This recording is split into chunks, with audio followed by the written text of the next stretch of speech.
Hello, everybody, and welcome back to episode 5 of Our Life Beginnings and Always. We are working on the moments of step 2 right now, so I'll probably knock out a couple today. So, let's get started.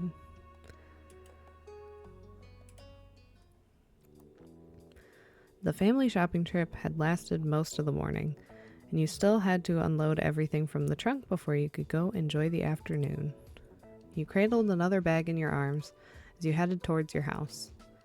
It was one of the heavier bags from the grocery store, loaded with fresh apples, ripe tomatoes, and a bunch of carrots, and even half a watermelon. Ma came out the front door and paused just ahead of you. Need any help with that, Mandy? I can bring it the rest of the way if you want me to.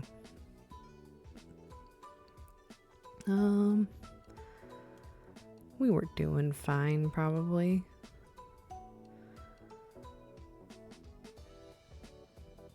Yeah, the rest, no. No, I got it. Even if it was large, it wasn't really any problem for you. Ma gave you an encouraging grin and rustled her fingers through her I forgot, we both have purple hair. Yeah, girl. Let's go. You set the next bag on the counter. Your older sister began to root around inside for the contents with a sigh. How much is left? Still a few more bags.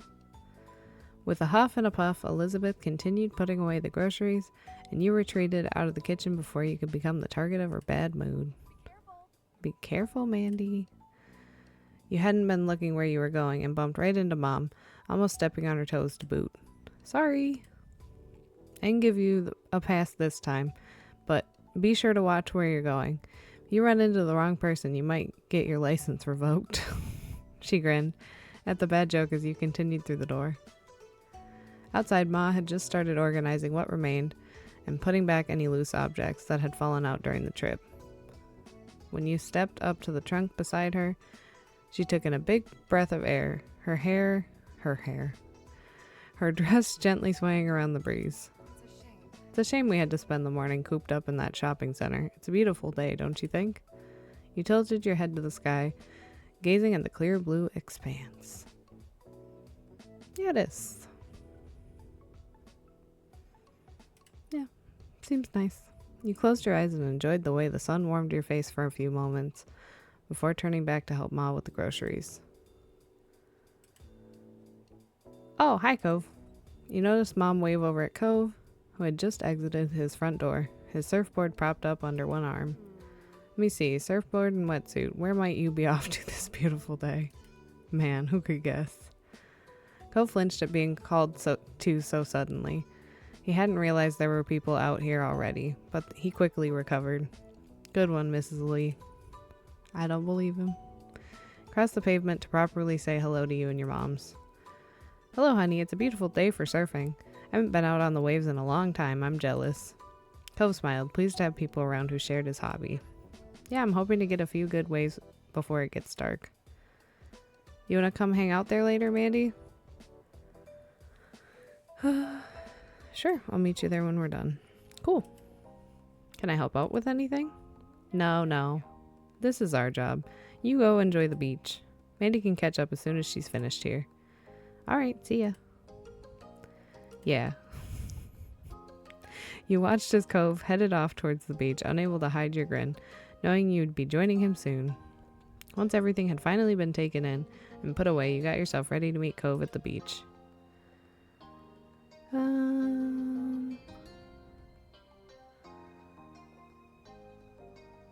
This is probably realistic. You said the same thing to your parents, and while Ma laughed a little, Mom gave you a smile. You have to go there and see what happens. Cove must have been so excited to invite you there that he forgot you don't surf. Or he's hoping you'll go to watch him so he can show off. Oh yes, I used to do that. I know, hon. I experienced Mandy's situation firsthand. I was stuck on the shore too. You noticed what I was doing? Yes.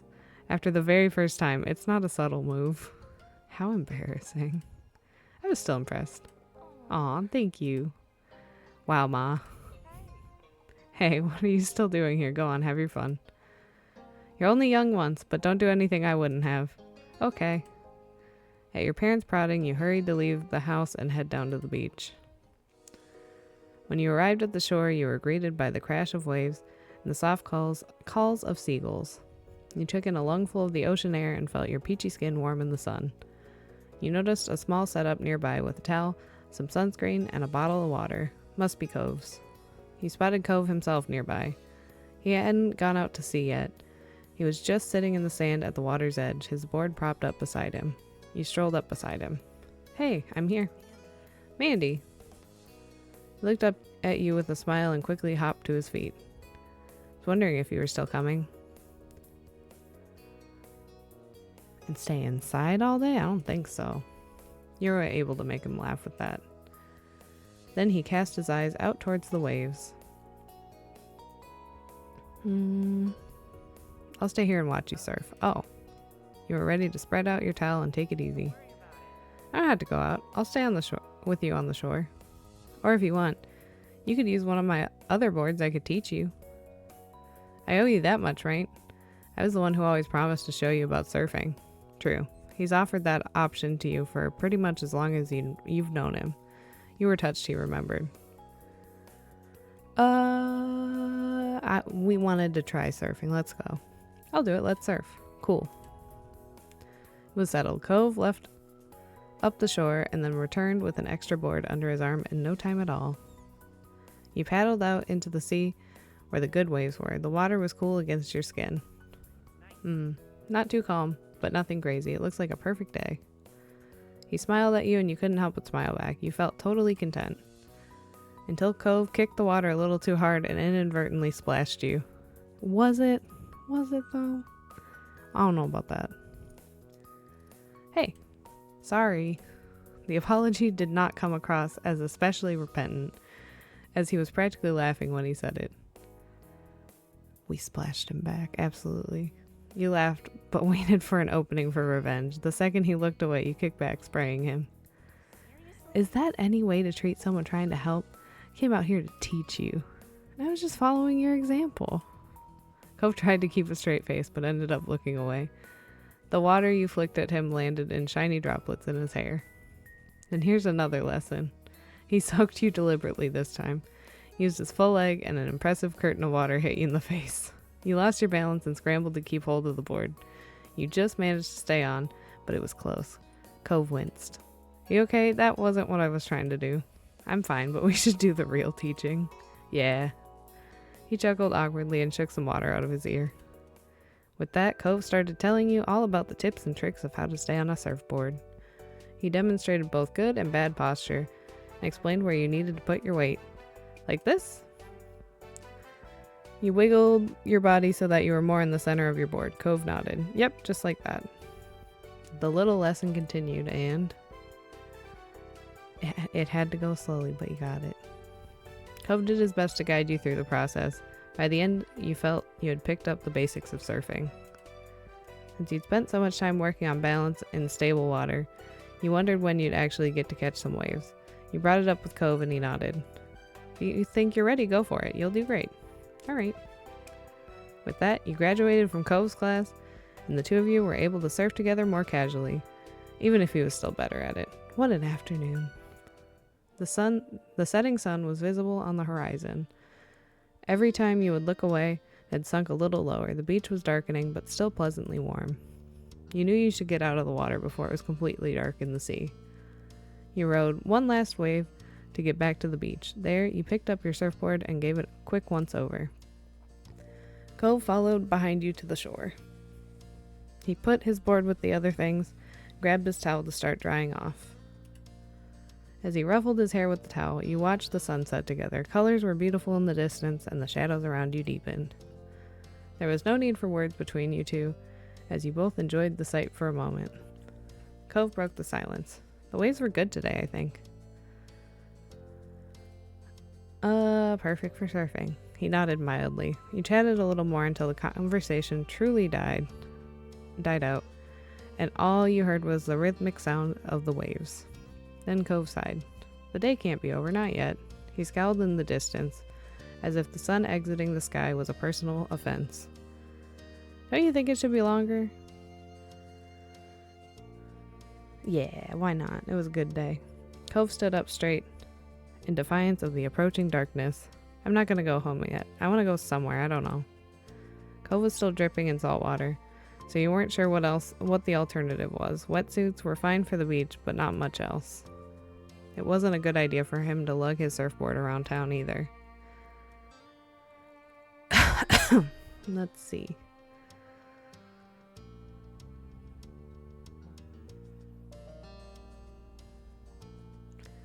Let's say that. Yeah, I want to do something too. Cove nodded with a smile. Then he looked down at the shore with wide, shining eyes.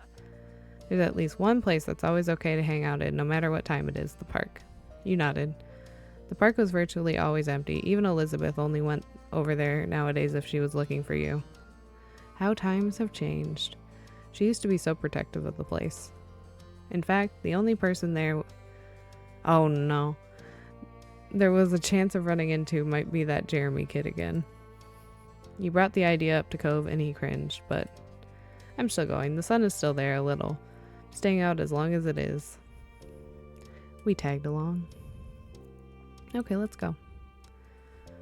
Cove took a minute to put his stuff in order. Made sure to get it all, though he didn't take much care to shake the sand off. You dealt with your own things.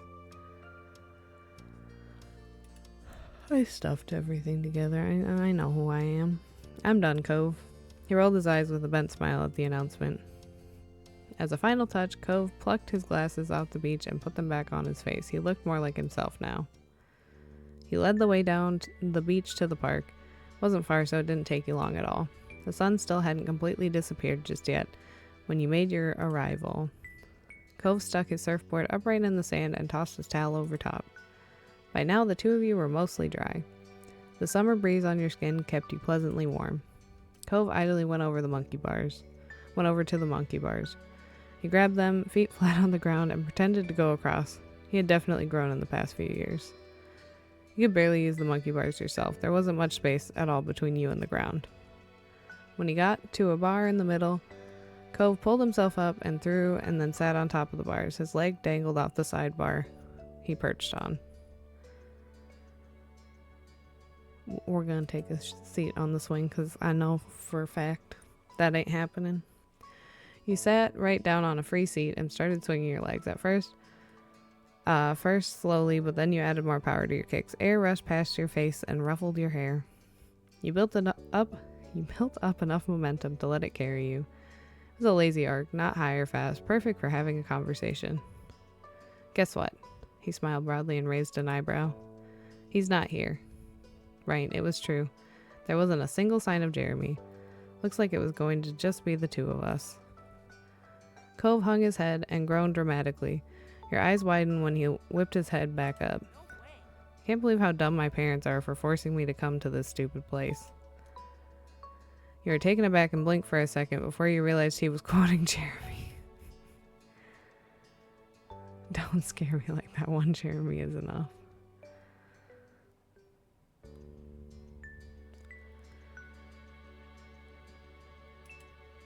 Cove chuckled back at you, a mischievous glint in his eye. You looked around, though. The old park, the streets you knew like the back of your hand, and the beach, these were your stomping grounds. You wonder how Cove actually felt. How much was his joke just a joke, and how much was his sincere dislike of this place? Moving had never been his choice.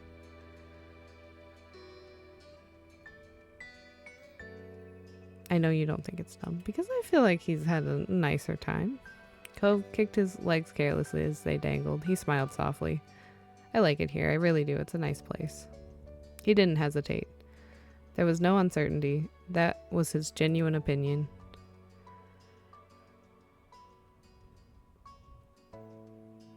Yeah, I like it too. A contented feeling fell between the two of you. Didn't take long for the day to finally draw to a close. The sun was gone and it was dark.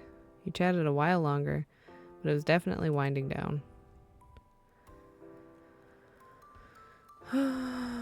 We better get home. Already? He seemed to just notice how dark it was. It was hard to make out his exact expression with his face in the shadow. I guess I lost track of time. Cove sighed. It was time to go home. He hopped down from the monkey bars with a thump when his feet hit the ground. You stopped moving your legs and stood when the swing slowed down. The chains rattled and the swing smacked into you a bit, its energy not entirely spent. Cove grabbed his surfboard and threw his towel around his neck. With his water bottle in hand, he was ready. You both began your trek up the road. It was a quiet night and you didn't run into anyone else. It felt like no time at all. In what felt like no time at all, you'd reached your street. As you walked, Cove smiled to himself. The soft expression, and you couldn't help but wonder what put it there. Everything okay? I just remember when we were younger, it used to be such a big deal to come home after dark. You could indeed recall. If you got sandy, your parents would have something to say. If you got wet, your parents would have more to say. And if you came home after dark, well, your mom's and his dad better have said it was okay beforehand. You used to need permission for everything. The small comment he made exposed just how much freedom you really had this summer. Cove looked up into the sky, a smile still on his face as the two of you walked side by side reminiscing. When you came to your houses, you turned to each other. Thanks for today, Mandy. We had a wonderful day. Thanks for an awesome day. Cove waved and you both turned around to your respective houses. This was a pleasant end to the outing, you thought. Well, that was nice. Okay. Early one afternoon, you found yourself in the living room with your family. It was another one of those summer days where it felt too hot to go outside. But it was too uncomfortable to do anything inside either. The air conditioner was cranked up as far as you could negotiate it, but everyone's still being pretty lazy. You, your moms, and sister were lounging around while the TV blared on in the backdrop, ignored by all of you. You specifically were...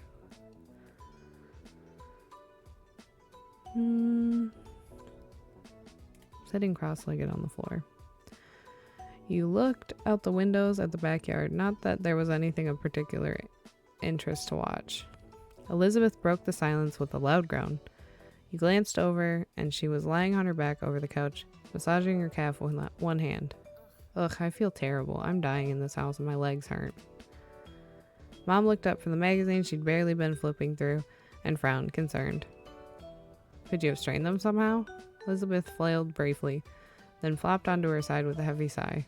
I don't know, it just hurts. Oh, sweetheart. Ma got up from her seat at the kitchen table, walked over to your sister. She did a light pat on Elizabeth's shoulder, sympathetically.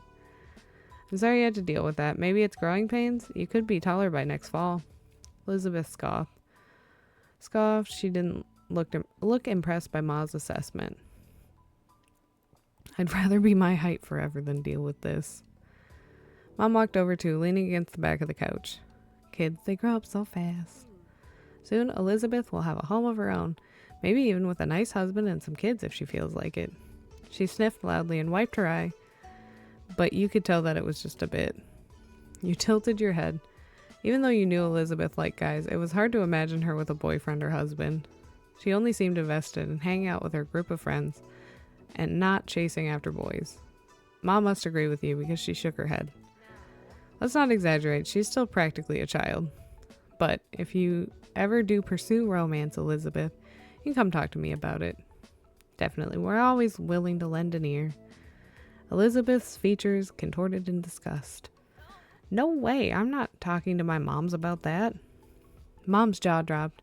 Then she gasped in an exaggerated display of shock. Her hand came up to rest against her chest. Ma only grinned. She didn't look offended by Elizabeth's quick response. I miss when she was Lizzie. Quick response at all. It really wouldn't be so bad to come to us. I know what it's like to have a crush on a pretty boy or two. I don't, but I can listen anyway. Mom snorted at her own joke while Ma burst into giggles. They were having a little too much fun at Elizabeth's expense. Elizabeth certainly wasn't feeling the amusement because she rolled her eyes and sat up. I'm going back to my room. I'd rather melt alone, thanks. She strode off towards the staircase, taking the steps two at a time. Your mom stared after her, then turned to each other with raised eyebrows. Whoops. Looks like we scared her off with all that romance talk. Oh well, we'll get her next time. You watched them titter with some surprise. Obviously, your moms liked women, but you had no idea that Ma liked guys too. Today was the first time you'd heard her say something like that. Ma, I always thought you only like ladies. You like guys too? Ma turned to you, happy to bring you into things now that you'd spoken up. She smiled and nodded. That's right, I like both. But I like your mom most out of everyone. She's special. Ma's smile turned all soft in the corners, like it usually did when she looked at her. She pinched Mom's cheek lightly. Mom reached up to cup a hand over Ma's. Even when Ma stopped pulling her cheek, their hands remained clasped together. Thanks, Lonnie. I think most women have charm, but no one can hold a candle to you. Aw, Pamela. Ma beamed, then kissed Mom on the cheek. She'd been pinching before. You thought the moment was very sweet. You smiled to yourself at the sight. No matter how often your moms expressed their feelings for each other, it was always nice to witness it. Ma looked back at you, letting Mom's hand go with a brief squeeze. She settled down next to you, and Mom followed soon after. You know, I'm also here to listen to you whenever you're ready. That offer isn't just for Elizabeth. She bumped her shoulder with yours, a reassuring smile in place. There's no rush, of course. You can take all the time you need to figure out what or who you want. Don't think you have to stick with whatever you come up with right now, either. Life's nice like that. It can change and you can learn. Mom nodded her agreement. The two of us are happy to hear you out, and we may be able to relate better than you think. Still, we won't push the topic, at least most of the time. She gave Ma the weakest scathing look possible while being unable to stop grinning.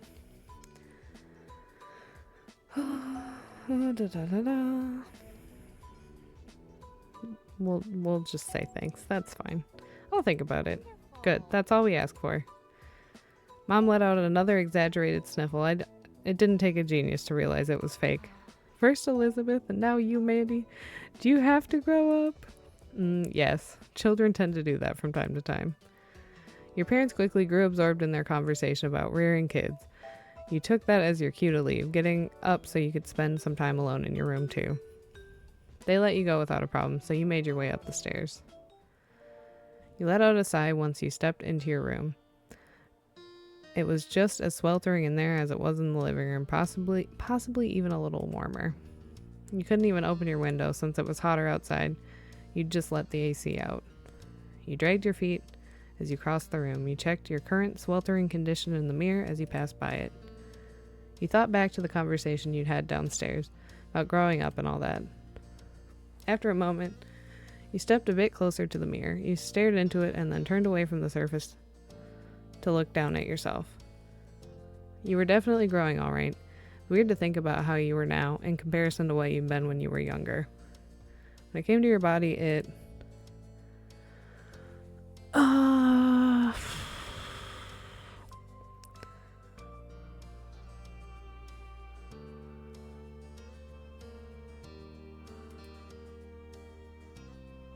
You shifted to the side, your head still facing forward and continuing the self-evaluation from this viewpoint.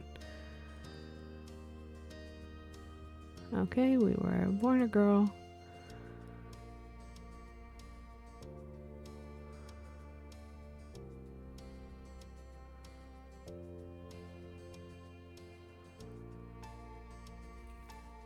Let's see.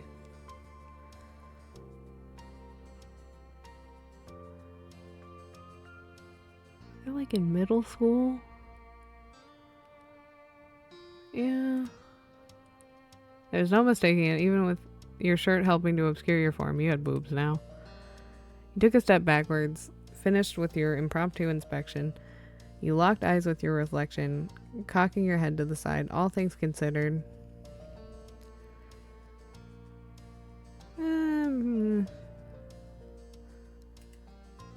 Took you a moment to realize that you were frowning at yourself. You glanced away from the mirror. You shook your head roughly, putting thoughts of what you were turning into out of your mind. This wasn't the time to focus on such things. You had to find something to do in this. Listen, that the heat makes things bad.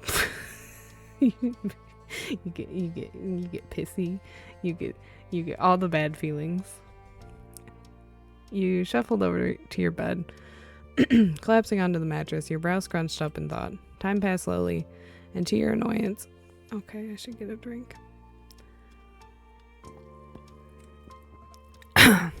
Possible ideas about what to do were few and far between.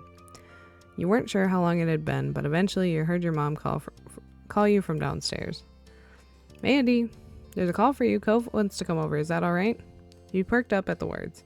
Sitting up in bed, you yelled back to her immediately. Yeah. You got to your feet and headed downstairs, eager to see your friend. You needed to go downstairs soon anyway because your empty stomach told you it was almost lunchtime. Just as you reached the bottom of the stairs, you saw Mom put the phone back on the receiver. She glanced at Ma, leaning her hip against the kitchen counter. Well, here comes trouble. We better prepare ourselves. Ma clicked her tongue in clear disapproval of Mom's words. He's such a good boy. Cove never wants to cause trouble.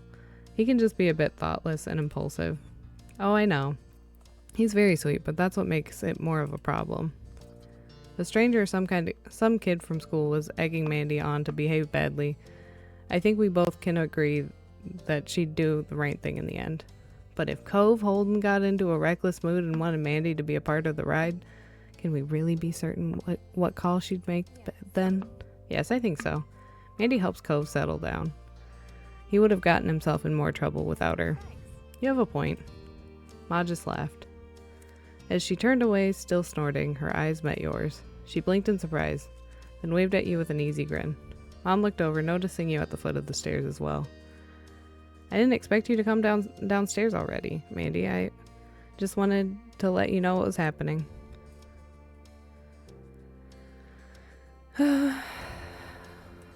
Pretended I didn't hear. Yeah, it's okay. I just got here. From the way Mom and Ma exchanged amused glances, you got the feeling they didn't believe you. Thankfully, they didn't correctly accuse you of lying. Sure. Well, we'll just get out of the way. You and Cove take care. Couldn't help but flush when Ma winked. Mom elbowed her, even as a smile tugged at her lips. Honestly, this lady. Your moms whispered amongst themselves as they went down the hall. Eventually, you heard the faint sound of their bedroom door shutting. Now you're alone in the living room, tasked with waiting for Cove. That was just fine with you. If it hadn't been so hot outside, you would have visited him at his house a long time ago. You took a seat at the kitchen counter, settled in for the wane. He's like next door. What do you mean? As expected, there was a knock on the door a few minutes later. When you got up and answered it, your neighbor was standing on the other side. He came in once you stepped aside to let him pass, giving a little wave. You greeted him as you typically did. With a noogie. Just kidding. With a wave, probably. You waved back, closing the door behind him with your free hand. Cove sighed and wiped his face a bit. You noticed the sheen of sweat across his brow. He must be glad to be back in the air-conditioned place, even if he only had to walk across the street to get there. Something going on? Why'd you want to come over? I don't want to do anything, not when it's like this. He gestured vaguely to the humid air hanging out around. I thought I could at least do nothing with you. He was thinking the exact same thing. You grinned and he smiled back. That was all there was to it. Both of you are on the same page. If you had lunch yet, I was going to do it soon. He shook his head. It really felt like eating because of the heat. I probably should have lunch. I didn't have breakfast this morning. You didn't eat at all? Then you gotta have something now. You urged Cove in the direction of the kitchen. He stumbled after you. Ah, okay. As one, you headed into the kitchen. You crossed your arms as you glanced around, wondering what you should scrounge up for a meal. I don't want to eat anything that's warmed up. Is there something cold or not cooked? Yeah. After a bit of back and forth, the two of you concluded that you should raid the fridge and cabinet in order to make sandwiches.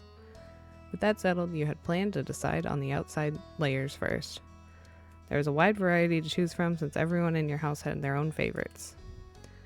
There's white bread, wheat bread, sourdough, mixed grains, gluten-free bread, and pita pockets. Ooh, pita pockets. You take the grain one for me? Sure. You reached for the mixed grains and then made your decision. We're doing the pita pockets. pulled out the pita pocket too, setting both items on the counter. Then you had to decide what the main direction the sandwich would go in. Savory. Something savory would make it feel like a real meal. As for the specific ingredients,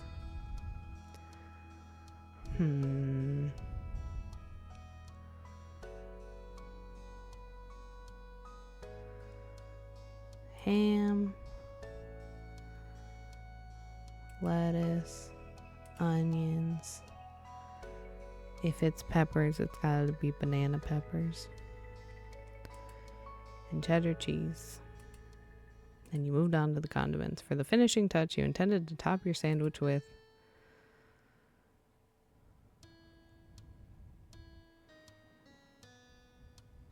mustard mayo.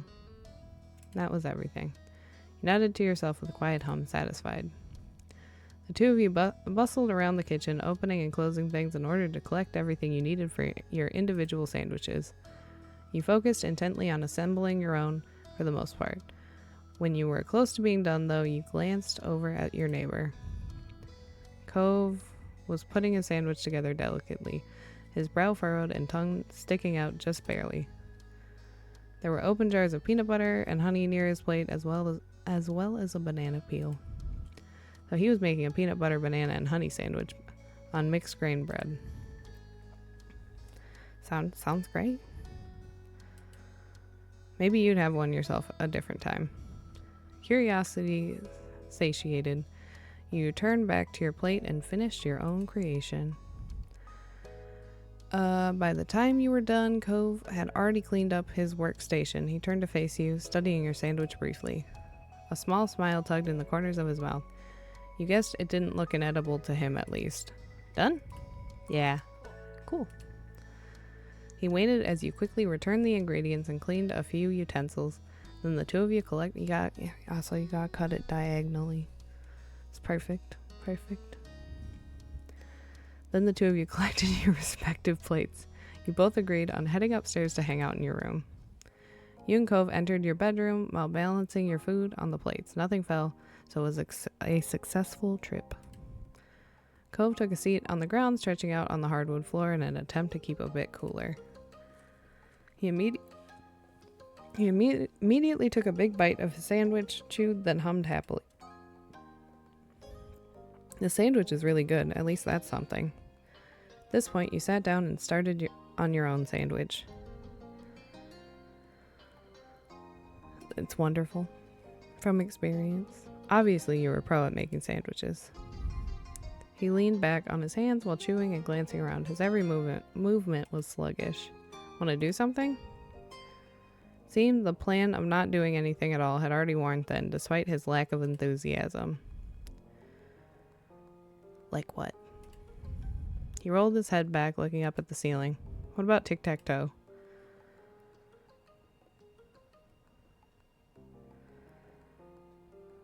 You laughed at the suggestion, but went along with it. You put your plate to the side and pulled out some markers and scrap paper. As you laid everything on the floor, he scooted back to make more room in front of you. Cove picked up one of the markers with his right hand, while keeping a half slice of sandwich in his left. I want to be X's, so you can go first. I think that's fair. Okay, that works for me. You prepared to note down your first move, your marker hovering over the paper. Gotta start in the center. For the first round, you were about to take another bite of your sandwich when a thought occurred to you. I wonder if anyone turned off the TV downstairs. The TV, it was on earlier, but no one was really watching. Then everyone started leaving the living room. I know I didn't turn it off. Might still be on downstairs with no one there. Cove smiled crookedly at that. Poor show, playing with no one around to enjoy it. What was it? He squinted off into the middle distance, trying to recall the show's name. I feel like it was some kind of crime-solving drama. Cove nodded sleepily. His eyes closed, then opened again with some effort. Can you give any specifics? Maybe I can guess it. Well... You rested your chin on your open palm, groggily thinking as hard as you could. Remember there was like a woman with long blonde hair, I think? She was the one solving crimes, like a detective or something. There were 2 scenes in a police station because someone got arrested. You lapsed into silence, both of you thoughtful. Then Cove chuckled. Wasn't that funny, but you joined in the laughter anyway. I don't know what that is. Me neither, I just saw it. Okay.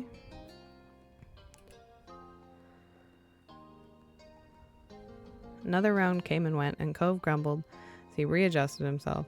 His features were twisted in a grimace. Feels so sticky, ugh. I'll be stuck to this floor forever now. Just charge you rent.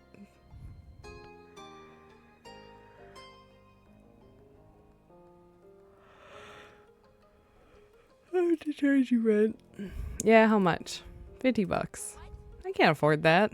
Well, you gotta pay up if you want to stick around. Cove shook his head at your terrible pun. Went back to the game instead of answering further. Then you returned to the game. Okay. Gotta go here. Cove spoke up once more, catching your attention. He was peering down at the piece of paper between you, his expression thoughtful. You know, tic-tac-toe is such a weird name for a game. What does it even mean?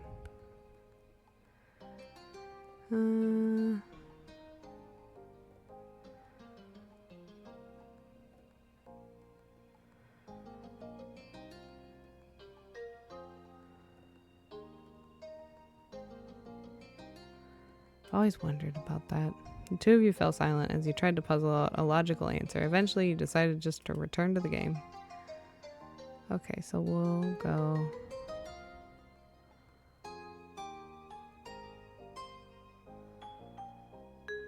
I don't think there's a way we can win. By this point, Cove had finished his sandwich. Yours was almost gone too. But now you were getting thirsty. You brought it up to your neighbor. Should we go downstairs and get some drinks? I was thinking that too, but I don't really want to get up. Me neither. You looked over at him, narrowing your eyes with false suspicion. But hey, what happened to you not being able to get up ever again because you were stuck to the floor? That's still true. I mean, we're not actually going, are we? I only thought about it. You rolled your eyes and dropped the issue, defeated. Cove grinned a little at your disappointment over his victory. Not at tic-tac-toe, though. Oops, it's a tie. Were you out of it? I know I didn't try that hard. He smiled at you in an amused way. You somehow weren't surprised by that, despite Cove being the one who suggested the game in the first place. He started to yawn, his hand coming up to cover his mouth. It quickly transitioned into a small laugh. You understood why. Yawning just as he said he was feeling disinterested was kind of a funny coincidence. We laughed. The rest feel too serious for this. Cove just grinned and flopped onto his back, leaving his marker on the floor beside him. You stayed seated, looking your friend over as he stretched himself out. You really are so tall now. Cove snickered a bit at the random topic. He propped himself up onto his elbows to meet your gaze. Why are you even bringing that up? You shrugged. It made perfect sense to you to bring it up. My moms were talking about me and Elizabeth growing up, getting bigger and stuff. What kind of stuff? Well, Mom only likes women, and Ma likes women too, but not just women. Yeah? Since the 2 of you were engaged in conversation, Cove got back into a sitting position. He brought a knee up and rested his arm atop it. A wistful expression overtook his face. I wonder when I'll know how I feel about that kind of thing. You don't know? Cove shook his head. Heard at some point you're supposed to start liking types of people. Guys or girls or whoever. But I haven't. Nothing's changed. Maybe I have to grow up more. Maybe you just don't like anybody. Or maybe you like all types of people. That's normal too. Cove seemed to appreciate that thought. The smile that appeared on his lips was any indication. Okay, what about you? What do you like? He turned his attention to you, looking encouraging. Oh.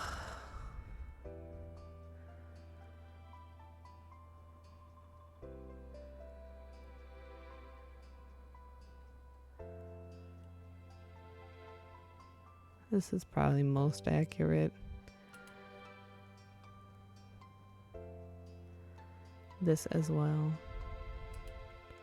But specifically when it came to how you felt towards boys. You found them attractive.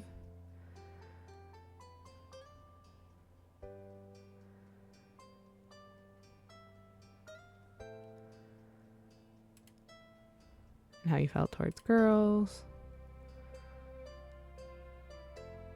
That's true. For people who aren't exclusively male or female.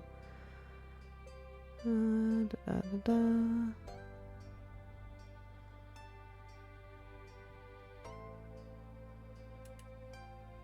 returned your attention to Cove. He was waiting patiently for your response. I mean, he was honest, so why not? He nodded understandingly at your attempt to describe how you felt. Then he scratched the back of his head, sheepish. I'm not really sure how we ended up talking about all that when we started out just playing tic-tac-toe. But it was good, I think. Conversation had a mind of its own. Cove chuckled a little bashfully. He glanced around, clearly scrambling for something else to say. So, have you gotten to go to the beach recently? Yeah, actually, I'm really glad you brought it up. Conversation took a lighter turn after that, and it felt like you got closer that afternoon. Finally, the blazing sun began to set. To your relief, the air cooled down a bit as a result. You pulled yourself off the floor, as did Cove, with some minor complaint. You both stretched your arms, groaning, and yawned into your hands. You glanced out your window briefly, taking in the soft reds, pinks, and purples of the late afternoon sky. Somehow you had made it through the scorching hot day in one piece. Cove turned towards you, motioning towards your window with his chin. Want to go outside? Might be better out there than it is in here. Sounds good. I could really use some fresh air. Two of you took your time heading downstairs. We stopped briefly to grab a drink of water and then continued on your way. You stepped outside, one after the other, your destination being the familiar hills behind your house. This time of day it was quiet outside. The flowers blew gently in the wind, petals trembling but stubbornly hanging in there. You felt the breeze cool your heated skin. You relaxed your shoulders. Cove closed his eyes, releasing a deep breath. I really love it out here.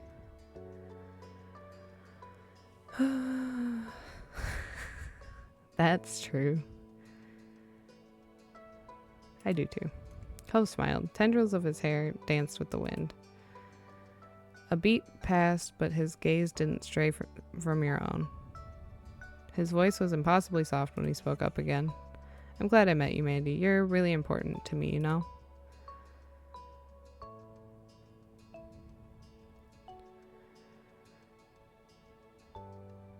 I'm trying to decide story-wise. You blushed at the statement. You hoped that your reaction wasn't obvious, but it must have been because a smile grew at the corners. The two of you looked over into each other's eyes. Nothing more needed to be said. Even as the sun disappeared completely and the sky darkened, you and Cove remained side by side for as long as you possibly could. That was nice. Alright, we'll end on that one. That was a nice one to end on. So far, the ones during like childhood were so much more dramatic. These are just like nice little moments. Anyway, alright. Thank you so much for watching. I had fun. I hope you enjoyed as well. And I will see you in episode 6. Bye, gang. Love y'all.